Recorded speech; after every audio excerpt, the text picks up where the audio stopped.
1년에 우리 한 번이지만 이렇게 화사한 강단 너무 좋죠. 너무 감사하고, 또 조금 전에 영상에 나왔습니다만 어려운 중에도 또 여러분들이 다들 마음 모아주셔서 이제 남아공에 보내서 또 거기에 있는 교회들과 함께 나누니까 그곳에서 또 감사 영상 보내와서 함께 나누었습니다.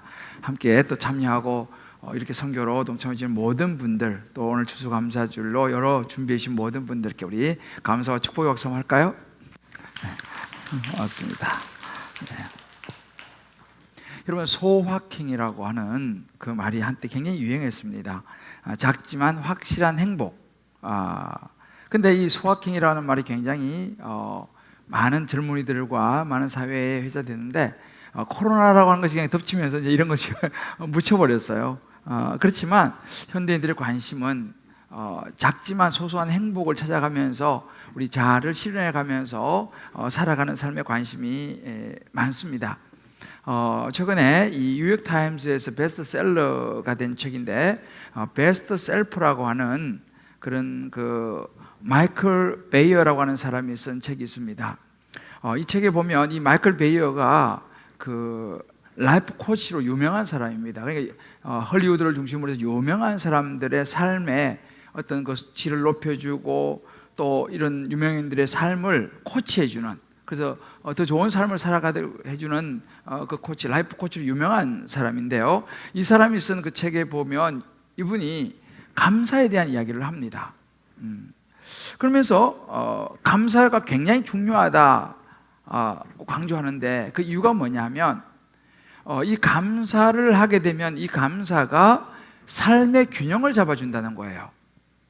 살아가다가 이런 여러 가지 부정적인 시각이라든지 부정적인 상황들, 또 부정적인 관점을 극복하도록 도와줘서 삶의 균형을 되찾도록 도와주는 역할을 하는 것이 감사다는 거예요. 그래서 우리가 감사를 하게 되면 세로토닌이라고 하는 이것이 분비가 돼가지고 불안과 걱정의 마음이 줄어들면서, 또 요즘 이 자살할 확률도 이 감사를 하는 사람들은 많이 떨어진다는 것입니다. 그리고 더 나아가서 이 우울증 치료에 굉장히 도움이 된다는 이야기를 합니다.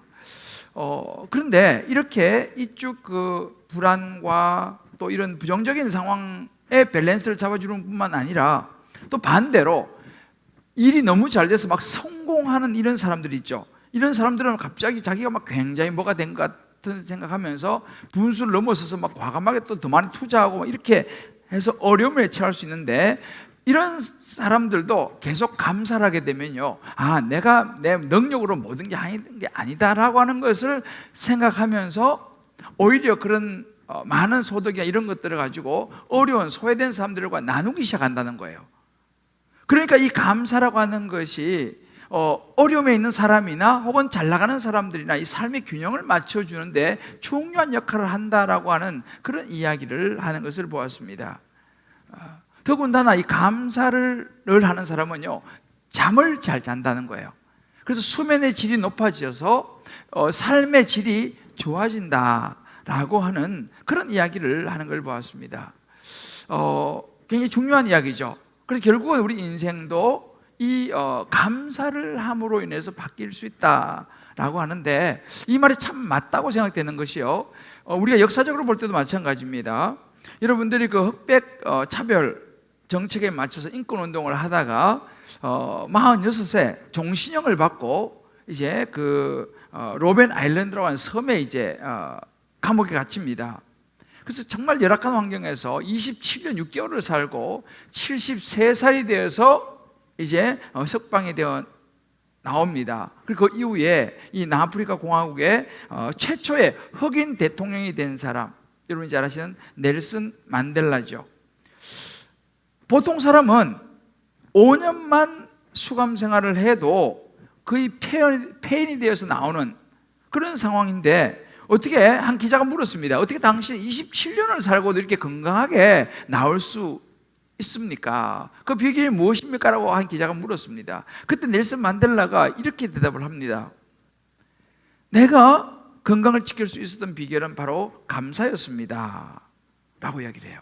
그러면서 자기 이야기를 하는데, 처음에 이제 이 감옥에 갇혔을 때 21년 동안요 부인 얼굴도 못 봤어요. 이분은요.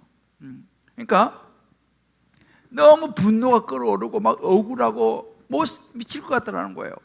너무너무 막 괴로워서 분노하고 하다가 어느 날 자기 마음속에서 어떤 생각이 일어나기 시작했냐면, 야, 내가 이럴 것이 아니라 이 모든 상황에 대해서 내가 이제 감사를 한번 해보자 라는 생각을 하게 됐대요. 그래서 이분이 그때부터 이제 감사를 하기로 결심을 한 거예요. 그리고 이제 모든 상황에 대해서 이제 마음을 열어서 하늘을 보면서도 하늘을 볼 수 있어서 감사하고, 또 땅을 발을 디디면서 내가 땅에 발을 디딜 수 있어서 감사하고, 음식 먹으면서도 감사하고, 심지어 강제 노동을 나가면서도 사람들 막 불평하고 막 원망하고 왜 이렇게 우리 힘든 일 시키냐 막 이렇게 할 때도 자기는 그렇게 생각하지 않고 조그마한 그 감옥 방에서 갇혀 있는 것보다 넓은 땅을 내가 밟을 수 있어서 얼마나 감사하냐, 이렇게 이제 감사로 생각을 바꿨다는 겁니다. 그러면서 그 27년의 세월을 보내는데 건강하게 나올 수 있었다. 그러면서 자기는 이 감사가 바꾼 인생에 대한 부분들을 이야기하는 것을 보았습니다. 근데 이분이 이제 나와서 그 이후에도요 95살까지 사셨어요. 그리고 2013년도에 이제 세상을 떠나셨습니다. 이게 바로 감사가 그 인생을 바꾼다는 거예요. 제가 최근에 좀 놀란 게 있는데요. 요즘 우리나라에 좀 핫한 분이십니다. 테스 형이라고 하는, 소크라테스 형, 테스 형이라는 노래를 불러가지고 아주 요즘 뜨고 있는 이 나훈아 씨죠. 이 나훈아 씨가 지난 그 추석 때 KBS에 그 콘서트를 했어요. 아마 이거 보신 분들 많을 거예요.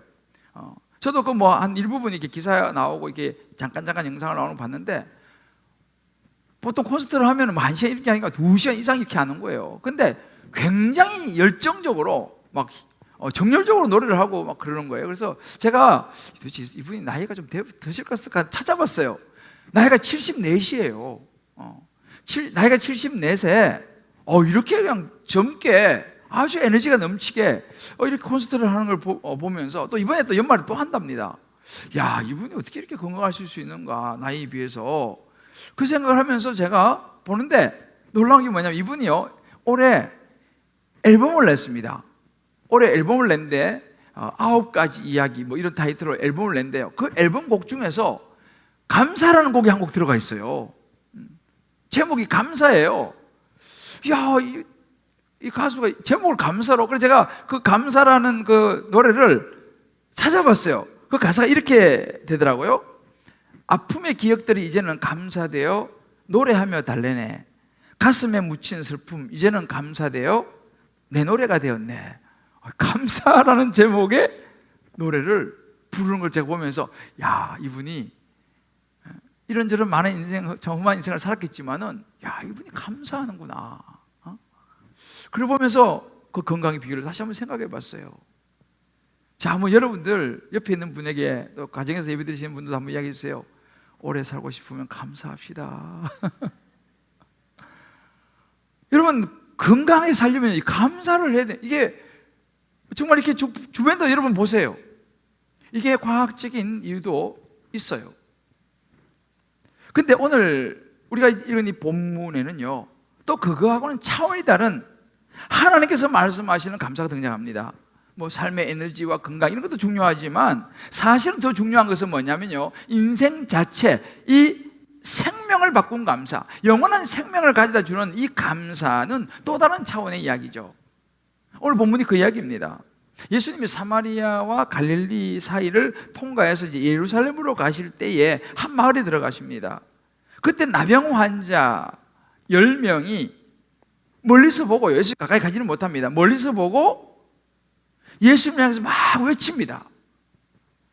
예수 선생님이요, 우리를 불쌍히 여기소서 하고 막 외치는 거예요.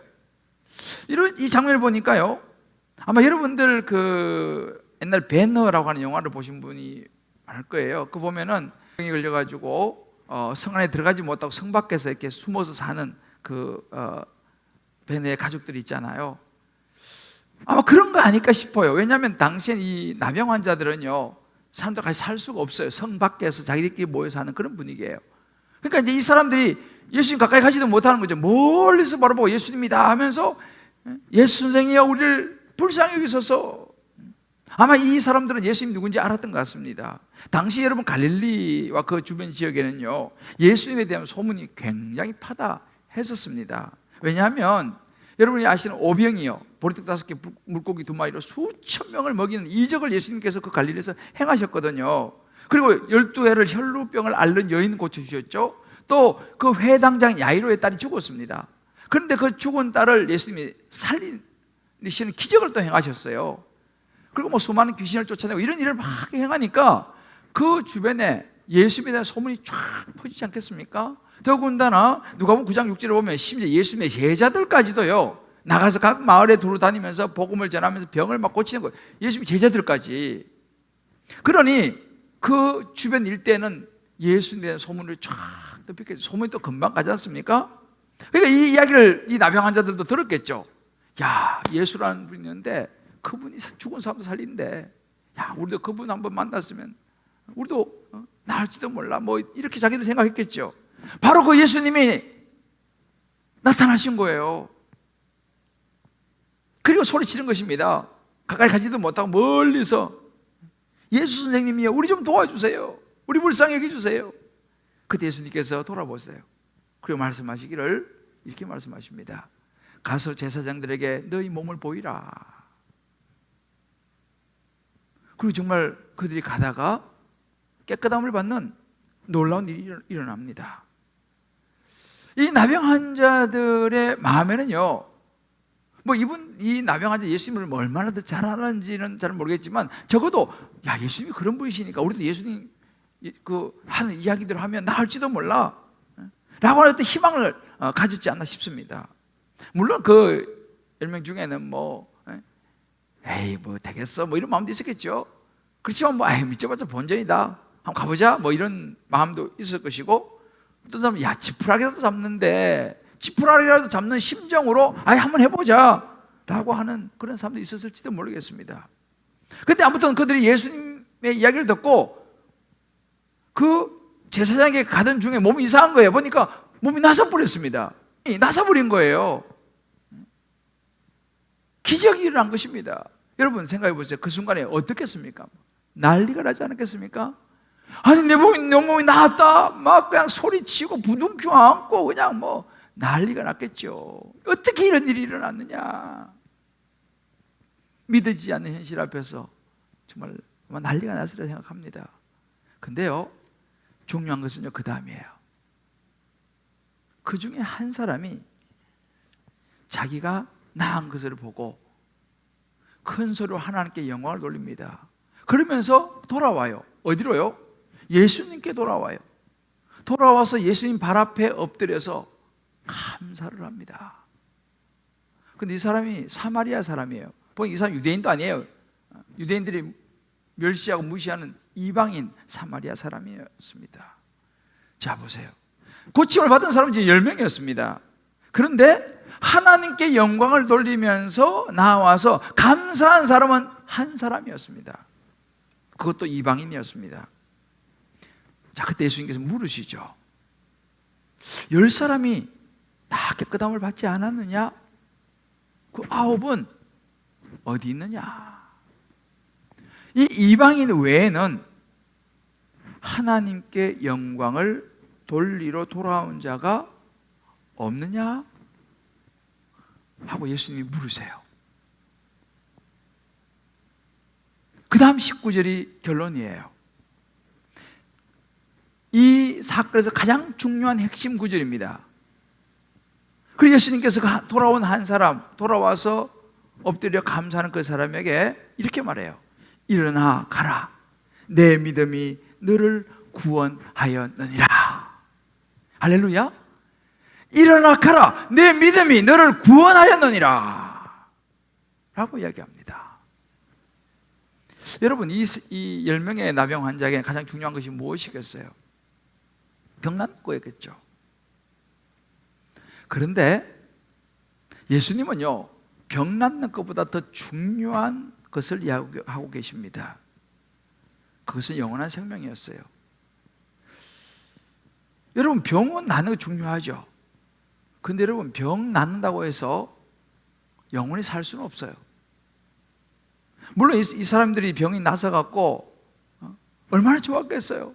정말 가족들도 못 만나고 사람 취급도 못 받고 그렇게 그냥 살다가 병이 나서 가족들도 만나고 하니 얼마나 좋았겠습니까? 그러나 영원히 살 수는 없어요. 살다가 또 다른 병이 걸릴 수도 있고, 아니 병이 안 걸려서 건강하게 산다 한들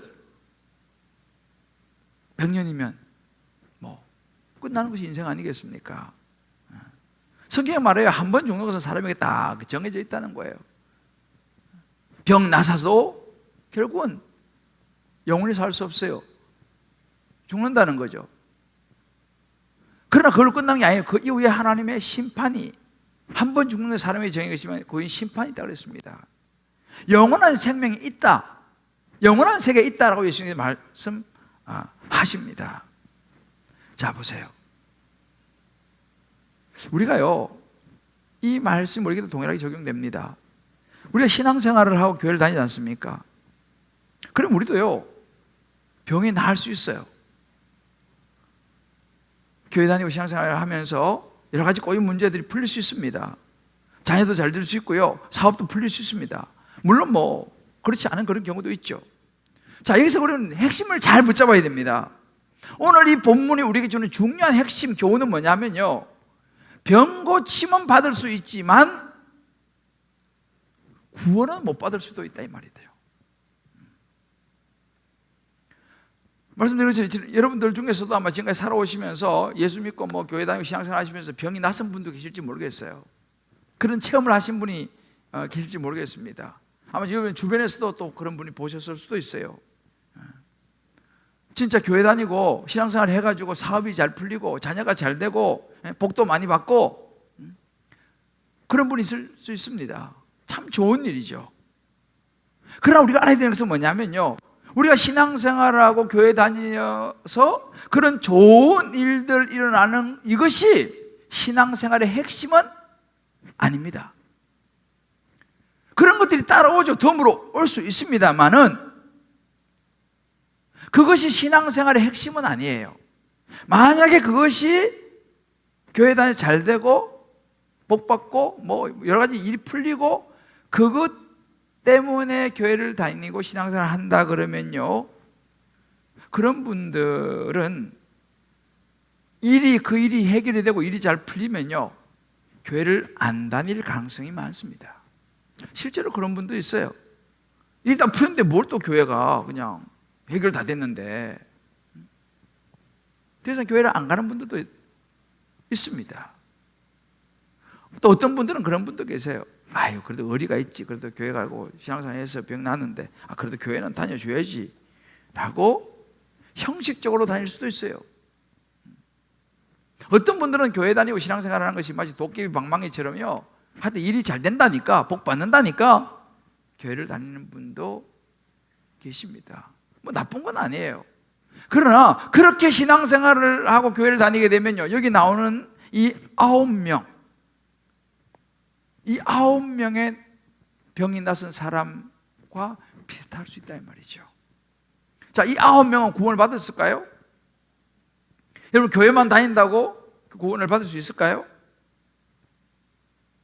뭐 제가 하나님이 아니어서 제가 뭐라고 딱 이야기하기는 어렵습니다만은 제가 분명하게 말씀드릴 수 있는 것은 뭐냐면요, 이 한 사람 있죠, 예수님께 온 이 한 사람은 반드시 구원을 받았다는 것입니다. 왜요? 예수님이 그렇게 말씀하셨어요. 오늘 말씀에 내 믿음이 너를 구원했다 라고 분명히 말씀하셨어요. 이 사람은 반드시 구원받았어요. 영원한 생명을 얻었습니다. 그렇다면 이 믿음이 무슨 믿음이냐라는 거예요. 바로 감사하는 믿음이었다는 거예요. 감사하는 그 믿음이 너를 구원했다, 이렇게 예수께서 말씀하십니다. 오늘 16절도 나오잖아요. 예수의 발 앞에 엎드려 감사하니까 그 감사하는 믿음이 너를 구원했다. 구체적으로 그가 예수님께 나와서 감사했다는 거예요. 그 감사가 그 사람의 병 낫는 것에서만 그치지 않고 병은 10명 다 낫았어요. 그런데 이 한 사람은요, 병 낫는 것에 그치지 않고 구원까지, 영원한 생명까지 이르게 됐다는 이야기를 예수님이 해주고 있는 것입니다. 나머지 9명도 병을 낳았죠. 얼마나 좋은 일입니까? 그런데 거기까지였어요. 구원에 이르렀다는 이야기는 없습니다. 우리가 이 사건을 통해서 깨달을 수 있는 것이 뭐냐? 인생을 바꾸는 감사는요, 믿음이더라는 거예요. 이 믿음은 구원하고 연결이 된다는 것입니다. 그렇다고 우리가 여기서 잘 이해해야 되는데, 그럼 감사하지 않으면 구원받지 못하느냐? 이런 등식이 성립되는 건 아니에요. 구원은 예수를 믿음으로 받는 거예요. 그렇지만 구원은 예수를 믿음으로 받는 것이지만 이 감사하는 이 믿음이 구원하고 연결될 수 있다라고 하는 걸 이야기해 줍니다. 사람이요, 우리 죄로 인해서 영원한 멸망, 지옥으로 갈 수밖에 없는 존재인데, 우리 죄를 용서해 주시고 영원한 생명을 주시기 위해서 예수님이 십자가에 죽으시고 부활하셨잖아요. 그래서 우리가 나 같은 죄인 살리신 주 은혜 놀라와, 좀 전에 우리 영상 그 음악이 나왔지 않습니까? 그렇게 죄인인 나를 위해서 예수님께서 대신 십자가 지심으로 내가 구원받았다, 내가 생명을 얻었다 라고 하는 이 구원의 은혜를 아는 사람은요, 감사하게 되어 있다는 거예요. 할렐루야. 이 구원의 은혜를 아는 사람은 감사하게 됐어요. 내 생명의 은혜인데 감사하지 않는다, 그거 좀 이상한 거 아니겠어요? 그래서 정말 구원의 은혜를 아는 사람은 감사하게 된다. 그러니까 그 감사의 믿음은 구원과 연결된다라고 이야기를 할 수 있는 것입니다. 오늘은 우리가 1년에 한 번 이제 돌아오는 추수 감사절이죠. 근데 이번 추수감사절을 준비하면서 저도 이제 여러 가지 생각을 하면서, 참 올해는 코로나로 참 이런저런 감사가 예년보다는 쉽지 않겠구나, 이런 생각도 해보았습니다. 여러분들도 그러실 분들이 있을 거예요. 야, 올해는 뭐 특별히 감사할 게 없네, 코로나로 정말 힘들고 지금도 여전히 이런 상황이니까 라고 하는 생각이 들 수도 있겠다는 생각을 해봅니다. 그런데요, 이런저런 상황 속에서 과연 그럼 우리가 감사할 게 없을까? 데네스라고 하는 분이 쓴 감사 테라피라고 하는 그 책에 보면 이런 이야기가 나옵니다. 한번 들어보세요.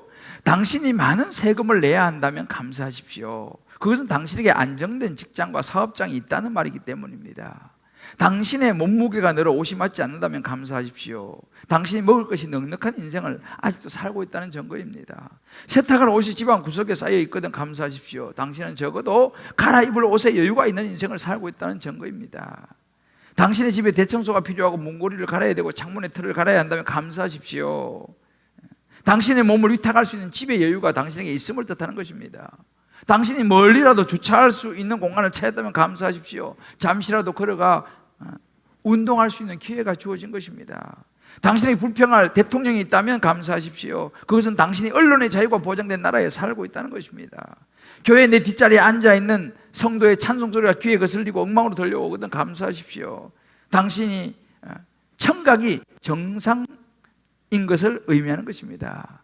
아침에 울리는 자명종 소리가 고통스럽게 들리거든 감사하십시오. 당신이 일할 수 있는 새로운 하루가 밝아왔다는 것을 의미하는 것입니다. 해가 저물어 몸이 나른하고 피곤하거든 감사하십시오. 당신은 오늘 하루를 정상적으로, 창조적으로, 생산적으로 살아오신 것입니다. 참 이렇게 보면요, 우리가 참 감사할 게 참 많습니다.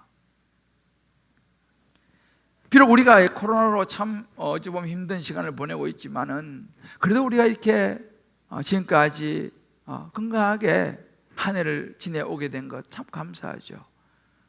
이런저런 어려움이 있지만은 그래도 밥 굶지 않고 그렇게 오늘까지 살 수 있는 것도 감사하고요. 우리가 뭐 큰 병에 걸렸다가 꼭 낫고 이런 차원이 아니더라도 말이죠, 참 감사한 것들이 많다는 것이죠. 이렇게 우리가 숨을 쉴 수 있는 이 자체도, 오늘 교회에 걸어서 올 수 있는 이 자체도 얼마나 감사한지 몰라요. 집에서 여러분들이 예배 드릴 수 있는 이 자체도 얼마나 감사한지 몰라요. 우리 자녀들 때로는 이런저런 일로 힘들게도 하지만은 그래도 큰 탈 없이 오늘까지 온 거 생각에 감사한 거죠. 이 모든 우리의 삶의 이 모든 것이 어찌 보면 이 9명의 나병 환자보다 못하지 않다는 생각을 해봅니다. 물론 이제 여러분들 중에서 아직까지 풀리지 않는 문제 때문에 참 힘들고 어려운 분들도 많이 계실 거예요. 근데 돌아보세요. 돌아보면요, 안 풀린 문제가 많을까요? 풀린 문제가 많을까요? 살아오면서 사실은 안 풀린 문제보다는 풀린 문제가 더 많은 것을 발견하게 될 것입니다. 여러분 성경에도 보면요, 감사를 많이 한 인물들이 나오는데 그 인물들이 의외의 사람들이에요. 모든 환경이 다 좋아가지고 감사한 인물들이 아닙니다. 여러분 성경 보면 감사를 많이 한 인물 중에 한 대표적인 사람이 다윗입니다. 다윗은 시편에 보면요, 감사를 굉장히 많이 하고 있어요. 그런데 여러분 알다시피 다윗의 인생이 그렇게 편안한 인생이 아니었습니다. 정말 십수년을 도망 다니면서 이 코로나의 위협도 있지만 다윗은요, 생명의 위협이에요. 잡히면 바로 죽는 거예요. 십수년 동안 2달 먹고 잠도 못 자는, 늘 도망자의 신세로 살았지만 다윗은 하나님 앞에 감사하는 그런 사람이었습니다. 시편에 수많은 감사의 시를 그가 쓰고 있는 것이죠. 그래서 시편 9편 1절에 보면 내가 전심으로 여호와께 감사하며 라고 하는 구절이 나와요. 그가 감사를 놓지 않은 그 감사의 믿음이 다윗을 끝까지 버티게 했다는 사실이에요. 여러분 신약에도 마찬가지예요. 사도 바울, 감사를 가장 많이 이야기하는 사람이 누구냐? 사도 바울입니다. 여러분 사도 바울이 얼마나 힘들게 살았어요, 복음 전하면서. 여러분의 가장 유명한 구절, 항상 기뻐하라, 쉬지 말고 기도하라, 범사에 감사하라. 그죠? 이건 뭐 교회 안 다니는 사람도 다 아는 구절이에요. 범사에 감사하라, 이 말을 어디서 한지 아세요? 감옥에서 했어요. 감옥에 예수 전하다가 붙잡혀가지고 감옥에 있으면서 항상 감사하라고 얘기했습니다. 그는 감사의 믿음을 가지고 살았던 사람이에요. 오늘 예수님도 이 감사에서 직접적으로 오늘 이제 이 나병 환자의 사건을 통해서 우리에게 말씀을 주고 계시죠. 자, 그러면 우리가 왜 감사가 그렇게 힘들겠습니까? 왜 감사가 잘 안 될까요?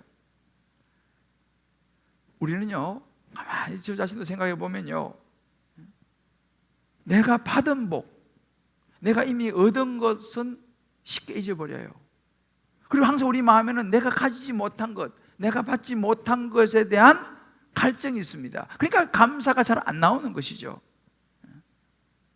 한 해를 돌아보면서 코로나로 힘들었던 것이, 그것 때문에 수입이 줄어든 것이, 이런저런 내 생각대로 안 된 이런 것들이 우리의 마음을 꽉 사로잡으니까 그 외에 좋은 것들, 얻은 것들, 많은 것이 많은데도 불구하고 감사가 안 나오는 것이죠.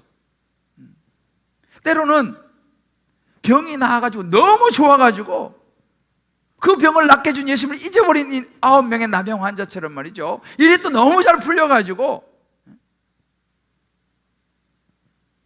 감사를 잃어버릴 수도 있어요. 이제 뭐 다 풀렸다. 힘들 때 오히려 하나님 감사를 찾다가 잘 풀리니까. 그래서 그런 얘기 했잖아요. 화장실 들어갈 때 마음하고 나올 때 마음 다르다고. 저는 이번 추수감사절을 준비하면서 하나님께서 내게 주신 것이 어떤 것이 있는가를 쭉 한번 생각해 보았습니다. 그러면서 정말 이 1년에 한 번 있는 이 추수감사절, 하나님 왜 우리에게 추수감사절 주셨을까? 물론 추수감사절의 의미는 한 해의 추수를 하나님께 감사하는 의미가 물론 첫 번째지만, 또 하나는 뭐냐면 너희가 1년에 한 번은 정말 너가 감사하며 살아가고 있는지 한번 돌아보라라고 주시는 절기 아닌가 적용도 해봅니다. 우리 한번 생각해 볼 필요가 있어요. 나는 정말 이번 추수감사절을 맞이하면서 내 안에 얼마나 감사가 있는가, 내게 주시는 것들로 인해서 내가 얼마나 감사하는가, 한번 우리 돌아볼 필요가 있습니다. 그래서 그렇다면 내가 이 감사를 하나님 앞에 어떻게 표현할 것인가, 그죠? 감사는 표현되어질 때 이 감사라고 그러지 않습니까? 어떻게 이 추수감사절에 내 이 감사한 마음을 하나님께 표현할 것인가? 작가이자 사상가인 김준수라는 분이 그래도 감사합니다라는 책에서 이런 이야기를 해요. 감사는 천국으로 인도하는 계단이다. 감사 없는 신앙 혹은 이 믿음은요, 감사 없는 믿음은요, 아무리 애써봤자 모래 위에 성을 쌓는 거나 다름없다, 이렇게 얘기해요.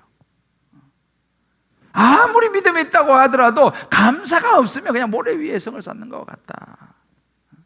그러면서 이분이 이 감사에 대해서 참 이렇게 표현하더라고요. 감사, 그것은 우리의 삶에서 음식을 맛깔나게 하는 소금과 같은 것입니다.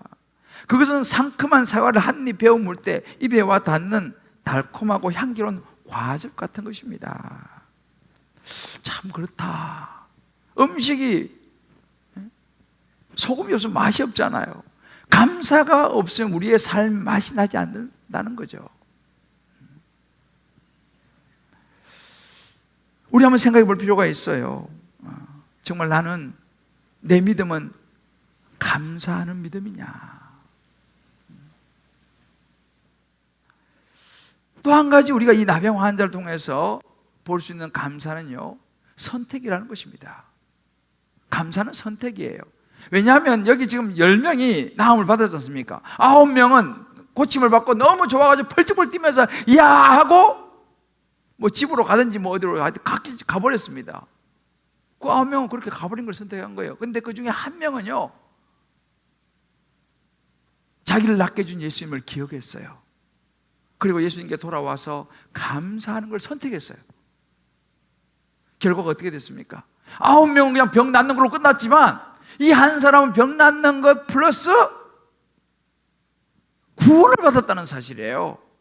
네 감사하는 믿음이 너를 구원하였느냐, 영원한 생명을 얻었습니다. 할렐루야. 감사는 선택이고 이 감사에 대한 선택은 놀라운 축복이라는 거예요. 여러분 말씀드렸던 그 넬슨 만델라, 그는 지옥 같은 감옥에서요 감사를 선택한 거예요. 그 감사가 그의 인생을 바꾸었습니다. 그가 말한 것처럼 원망과 분노로 살았다면 그 열악한 감옥에서 1.6평 독방에 있었다고 그래요. 그는 벌써 이 세상 사람이 아니었을 거라는 것입니다. 그런데 감사가 그를 살렸다는 거예요. 결국 나중에 최초로 흑인 대통령까지 되게 했다는 것입니다. 그리고 우리 인생이 그렇습니다. 내가 감사를 선택하느냐 불평을 선택하느냐에 따라 가지고 우리 인생이요 천국이 될 수 있고 지옥이 될 수 있다는 사실입니다. 저와 여러분은 불평보다 감사를 선택함으로 천국을 살아가시게 되기를 주의 이름으로 축복합니다. 할렐루야. 자, 우리 옆 분에게 이렇게 한번 서로 한번 격려하고 축복합시다. 우리 가정에 있는 분들도 한번 그렇게 해주세요. 감사를 선택함으로 천국을 살아갑시다. 할렐루야. 감사는, 자, 다시 한번 축복합시다. 감사는 선택입니다. 여러분, 감사는 선택이에요. 저는요, 이 감사를 선택해서 인생이 정말 너무 어려운 중에도 해피 엔딩으로 가고 있는 한 분을 여러분에게 말씀드리고 말씀을 좀 마무리하려고 그래요. 죄송하지만 저희 어머님입니다.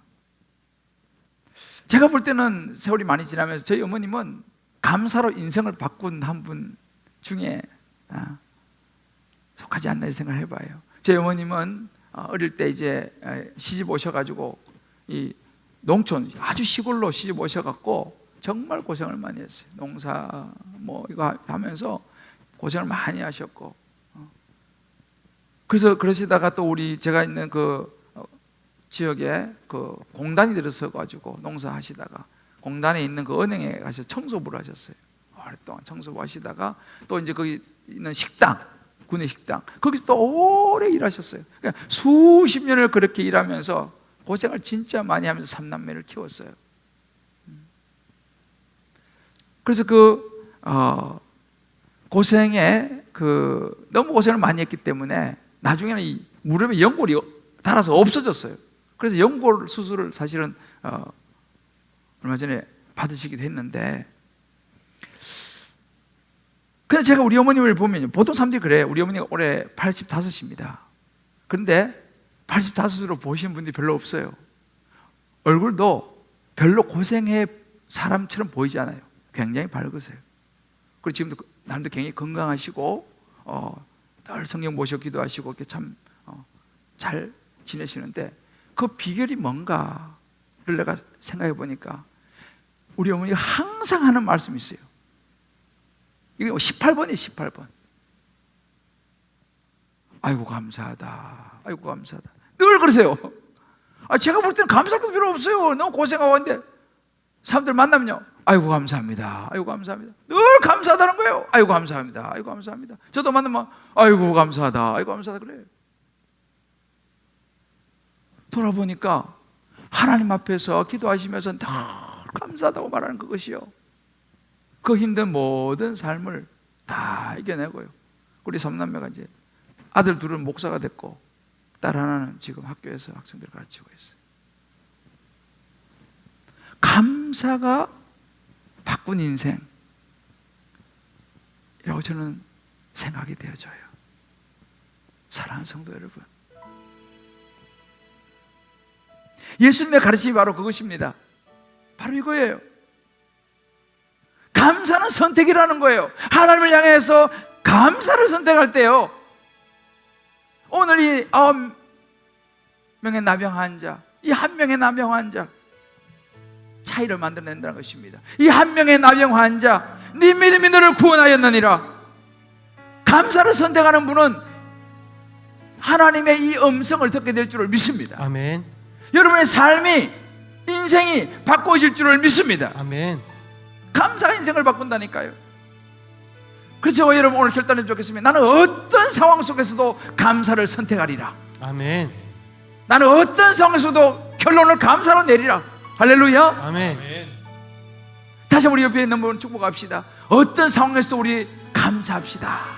어떤 상황 속에서도 감사합시다. 할렐루야. 아멘. 우리 앞에 놓여 있는 것은 뭐예요? 9명의 병만 낫고 그렇게 가버린 인생을 살아갈 것이냐, 아니면 한 명처럼 돌아와서 예수님 앞에 믿음의 감사를 드리고 영원한 생명을 얻는 축복된 인생을 살아갈 것이냐. 선택은 저와 여러분의 것이에요. 그 전에 이번 추수감사절에 하나님 앞에 나와서 우리 각자가 감사했으면 좋겠습니다. 저와 여러분이 내가 하나님께 어떻게 감사할 수 있을 것인가, 이 추수의 이 감사 앞에서 주님 앞에 어떻게 내가 하나님께 감사할 것인가, 각자 기도하면서 이 추수감사절을 보낼 수 있게 되기를 주의 이름으로 축복합니다. 아멘. 제가 어느 작가 미상, 이 누가 쓴지를 알지 못하는 이 작가 미상의 한 무명의 사람이 쓴 시, 그래서 이 제목이 어느 병실에 걸린 시라고 하는 이름이 붙었어요. 이 시를 여러분들에게 읽어드리고 오늘 말씀 마무리하겠습니다. 주님, 때때로 병들게 하심을 감사합니다. 인간의 약함을 깨닫게 해주시기 때문입니다. 가끔 고독의 수렁에 내던져 주심도 감사합니다. 그것은 주님과 가까워지는 기회입니다. 일이 계획대로 안 되게 털어주심도 감사합니다. 그래서 나의 교만을 반성할 수 있습니다. 아들, 딸이 걱정거리가 되게 하시고 부모와 동기가 짐으로 느껴질 때 또 있게 하심을 감사합니다. 그래서 인간된 보람을 깨닫기 때문입니다. 먹고 사는데 힘겹게 하심을 감사합니다. 눈물로써 빵을 먹는 심정을 이해할 수 있기 때문입니다. 불의와 허위가 득세하는 시대에 태어난 것도 감사합니다. 그래서 주님의 사랑을 깨닫기 때문입니다. 이 시는 이렇게 마무리합니다. 주님, 감사할 수 있는 마음 주심을 감사합니다. 할렐루야. 아멘. 저와 여러분의 고백이 될 수 있기를 바랍니다.